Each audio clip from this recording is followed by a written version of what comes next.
Assalamualaikum warahmatullahi wabarakatuh. Halo, perkenalkan, saya Miftah. Saya merupakan peneliti di bidang Plant Science. Di video kali ini saya akan berbagi terkait dengan bagaimana cara kita untuk memilih jenis visa ke Australia.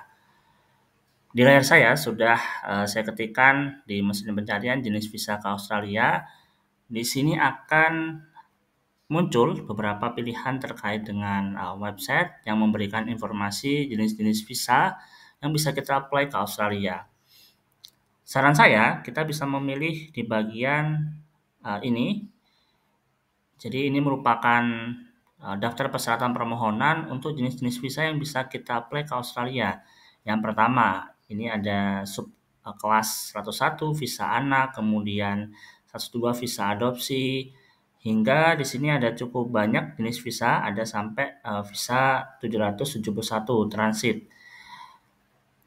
Saat saya melaksanakan kegiatan short course di Australia, saya menggunakan visa dengan subkelas 500 atau visa pelajar. Jadi di sini setelah saya ketik, nah terkait dengan visa pelajar ini ada beberapa persyaratan yang harus kita penuhi. Jadi untuk visa pelajar ini bisa digunakan untuk 5 tahun. Kemudian untuk biayanya itu sekitar 710 dolar Australia. Jadi kalau kita konversi sekitar karena satu dolar sekitar 10.000, jadi kurang lebih sekitar 7 jutaan. Nah, kemudian ada beberapa persyaratan yang harus kita penuhi jika kita ingin mendaftar visa student. Jadi ini beberapa persyaratannya. Tentu yang paling kritikal di sini ada terkait dengan Overseas Student Health Cover atau OSHC. Jadi ini merupakan salah satu persyaratan bahwa kita harus memiliki atau kita sudah harus terdaftar dalam asuransi. Nah, waktu itu pihak penyelenggara Australia Award Short Course mereka telah memberikan asuransi kesehatan ketika saya berada di Australia. Jadi waktu itu menggunakan asuransi Allianz Care. Jadi di sini berlaku selama 1 bulan, di sini dengan biaya per bulannya 58 dolar. Jadi ini cukup sebagai persyaratan untuk kita bisa apply visa student. Kemudian saat mendaftar saya membuat sebuah surat bahwa semacam surat kuasa kalau di kita di Indonesia. Jadi surat kuasa kepada staf di kedubes Australia. Jadi tim dari pihak Australia Award Short Course kita berikan kuasa. Kemudian mereka yang membantu untuk mengurus terkait dengan visa ini.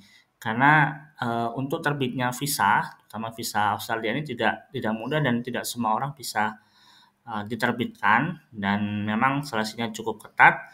Namun apabila kita lolos di beasiswa Australia Award Short Course, asalkan kita tidak memiliki terkait dengan hal-hal yang bisa menghambat, misalkan catatan-catatan kriminal yang ada di kita, maka akan cenderung lebih mudah untuk mendapatkan visa untuk memasuki Australia.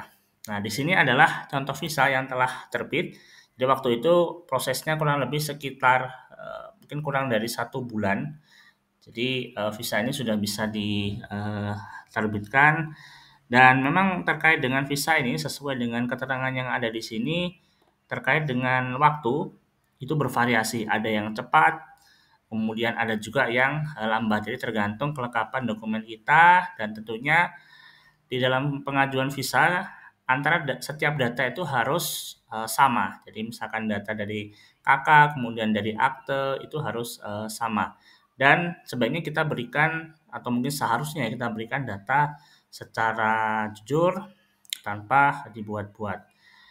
Baik itu terkait dengan tutorial atau mungkin informasi bagaimana cara kita untuk memilih visa dan pengalaman saya mendapatkan visa subkelas 500 atau student visa ketika mengikuti program Australia Award Short Course. Semoga video ini bermanfaat. Saya Wassalamualaikum warahmatullahi wabarakatuh.